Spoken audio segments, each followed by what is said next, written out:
Epa! Seja bem-vindo. E ano passado eu li esse livro aqui, ó.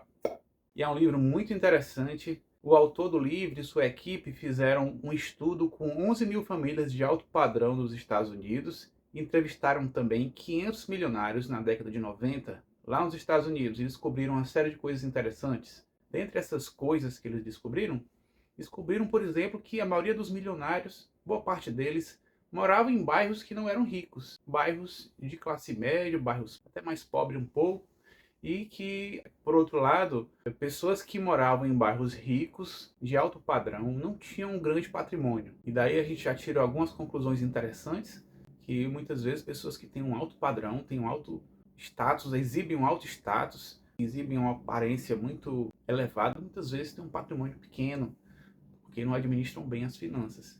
E eles descobriram também que 80% dos ricos, dos milionários dos Estados Unidos, eram ricos de primeira geração. Isso significa que os pais falhavam em transmitir para os seus filhos o seu meio de vida, falhavam em transmitir para os seus filhos a forma como eles lidavam com o dinheiro. E aí, disso aí tem uma série de perguntas que eles faziam nas entrevistas e chegaram a uma série de conclusões. Sempre que eu leio o livro, eu gosto de fazer um resumo, eu anoto as coisas que eu achei mais interessantes e eu vou ler aqui alguns trechos. Tem uma parte aqui do livro que ele cita os 7 fatores comuns a todos os milionários que eles entrevistaram. Analisando todas as 11 mil famílias e os 500 milionários que eles entrevistaram, eles chegaram a algumas conclusões que eram 7 fatores que eram comuns a todas as pessoas que conseguiram acumular um patrimônio muito grande lá nos Estados Unidos na década de 90. E esses 7 fatores foram os seguintes. Ó. Primeiro fator, que eles vivem muito abaixo de seus meios. Então, a maioria das pessoas que ficaram ricas, milionárias nos Estados Unidos, elas viviam abaixo daquilo que elas podiam viver. Então, elas gastavam bem menos do que aquilo que elas ganhavam. Eram pessoas frugais. Conseguiam manter as despesas sob controle. Então ganhavam muito e conseguiam manter as despesas sob controle. Inclusive, ele chegou à conclusão de que a defesa é mais importante do que o ataque no processo de enriquecimento. Ou seja, era mais importante manter as despesas sob controle do que ganhar uma renda muito elevada. Porque tinha muita gente que ganhava uma renda muito elevada e não conseguia construir patrimônio, justamente porque não administrava bem. E eram pessoas que acabavam valorizando muito o status e, por isso, gastavam tudo que ganhavam e, às vezes, até um pouco mais, e não conseguiam acumular patrimônio ao longo da vida. Então, eles vivem abaixo dos seus meios, é o primeiro fator. O segundo fator é que eles alocam seu tempo, sua energia e seu dinheiro eficientemente, com o objetivo de construir riqueza. São pessoas que sabiam como utilizar seu tempo de forma a extrair o máximo de resultado do seu tempo e extrair o máximo de resultado do seu patrimônio, conseguir alocar bem o capital. O terceiro fator que ele lista aqui, acreditam que a independência financeira é mais importante do que exibir um alto status social. São pessoas que ficaram ricas, milionárias nos Estados Unidos na década de 90, elas valorizavam mais a independência financeira do que as aparências. Valorizavam mais acumular patrimônio e conseguir liberdade do que aparentar e exibir status social. Você viu aí que no começo eu já comentei que muitos deles moravam em bairros pobres. Então são pessoas que construíram sua própria riqueza, começaram a vida de baixo, cresceram, ficaram ricas, milionárias e continuaram morando no mesmo bairro que moravam antes. E o quarto fator aqui que ele cita no livro é que os pais dessas pessoas ricas não tinham lhe ajudado financeiramente. Então ele comenta aqui, tem um capítulo dedicado só a isso, em que ele fala que quanto mais você ajuda seu filho financeiramente, menos patrimônio ele acumula ao longo da vida. Que você não deve deixar seu filho saber que você tem um grande patrimônio, que você é rico. Você não deve deixar seu filho saber disso até que ele alcance sua própria autonomia financeira, que ele consiga desbravar, trilhar o seu próprio caminho profissional, o seu próprio caminho financeiro. E ele fala também que você não deve de jeito nenhum dar ajuda financeira ao seu filho antes que ele complete 35 anos.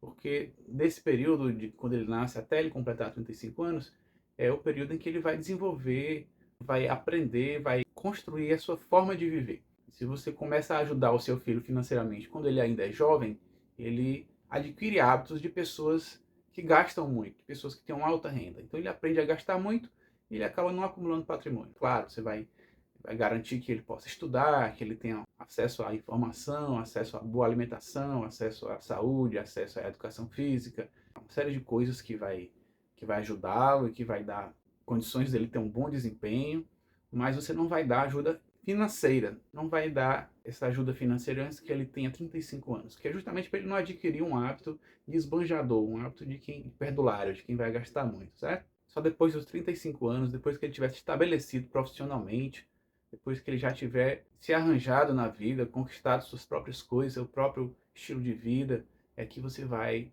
contribuir com alguma coisa financeiramente. Às vezes até começar a fazer a sucessão patrimonial ainda em vida, não é?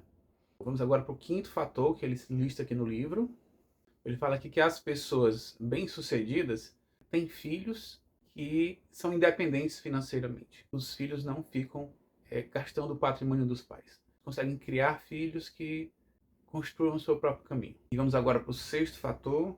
O sexto fator que ele cita aqui no livro é que as pessoas ricas, bem-sucedidas, elas são muito competentes em identificar oportunidades de mercado. Oportunidades de negócio, oportunidades de mercado. E o sétimo fator que ele cita aqui no livro, o sétimo fator que ele cita é que as pessoas que conseguiram acumular patrimônio são pessoas que escolheram a ocupação certa, ou seja, que escolheram uma profissão bem remunerada, uma profissão que tem muita demanda na sociedade. Inclusive ele cita que os pais milionários muitas vezes ficaram ricos através de negócios, pequenos negócios, negócios de bairro, ficaram milionários fazendo isso, criando um negócio e mantendo o padrão de vida relativamente baixo para conseguir acumular patrimônio. Mas que geralmente eles ficaram milionários dessa forma, mas eles querem que os seus filhos sejam profissionais autônomos, porque eles percebem que profissionais autônomos bem remunerados, eles têm, digamos assim, um desvio padrão menor, ou seja, eles têm menos chances de ser multimilionários, extremamente ricos, como os empreendedores podem se tornar, mas eles também têm poucas chances de serem pobres. Ou seja, se você é um profissional autônomo que está numa profissão bem remunerada, você tem mais probabilidade de ter uma vida satisfatória. Provavelmente você não vai ficar extremamente rico, mas dificilmente você vai ser uma pessoa pobre, porque provavelmente você vai ter uma fonte de renda perene. E outra coisa que ele cita também é que o que os profissionais autônomos vendem geralmente é o conhecimento. Vendem o conhecimento que eles adquiriram na universidade, na experiência, na prática profissional. E esse conhecimento, ele não pode ser retirado de você.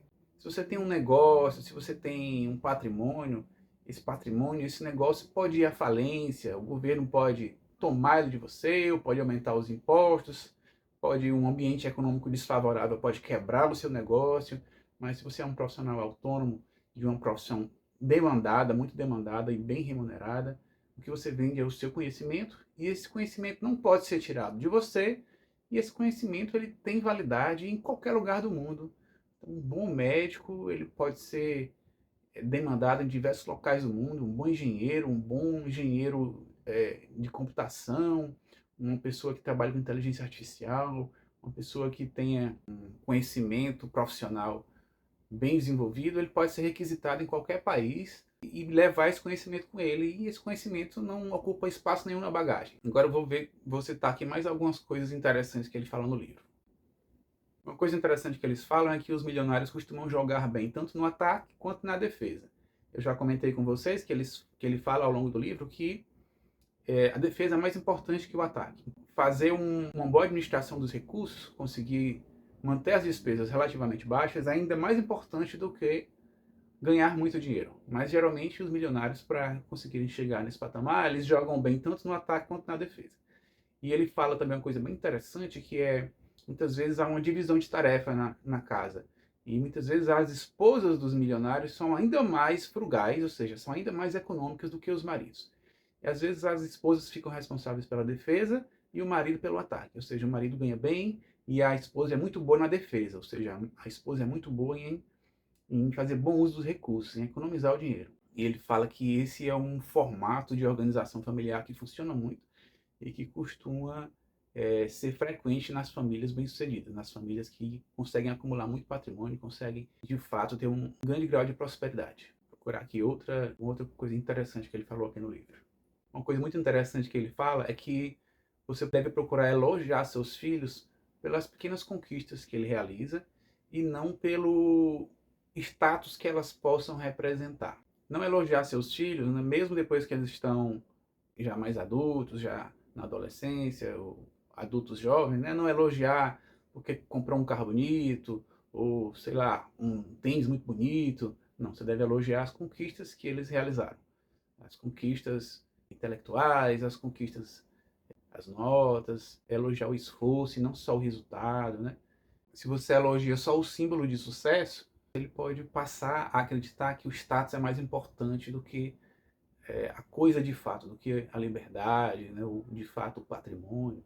Ele pode começar a achar, seu filho pode achar que aparentar é mais importante do que ser.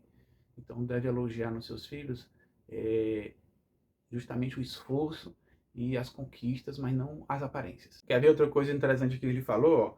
Falou que a grande maioria das famílias que são bem-sucedidas, todas elas fazem orçamento doméstico. Então elas sabem quanto gastam, elas não consomem a esmo sem nenhum tipo de cuidado. Elas fazem orçamento doméstico.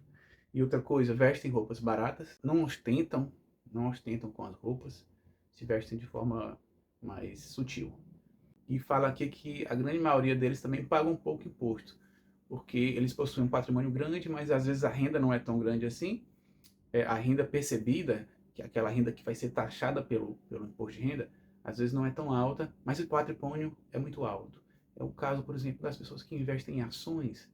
Às vezes a ação cresce muito, a empresa cresce muito, e o patrimônio cresce muito, mas às vezes a renda não é tão alta assim. Mas o patrimônio cresceu muito porque a empresa cresceu. Eu espero que você tenha gostado, eu recomendo muito a leitura desse livro. Sempre que eu leio, eu gosto de fazer uns resuminhos. E eu vou procurar ver se tem outros livros que eu possa fazer esse resumo para vocês. Se você gostou, deixa o seu like aí, se inscreve no vídeo. Um abraço, até a próxima. Tchau!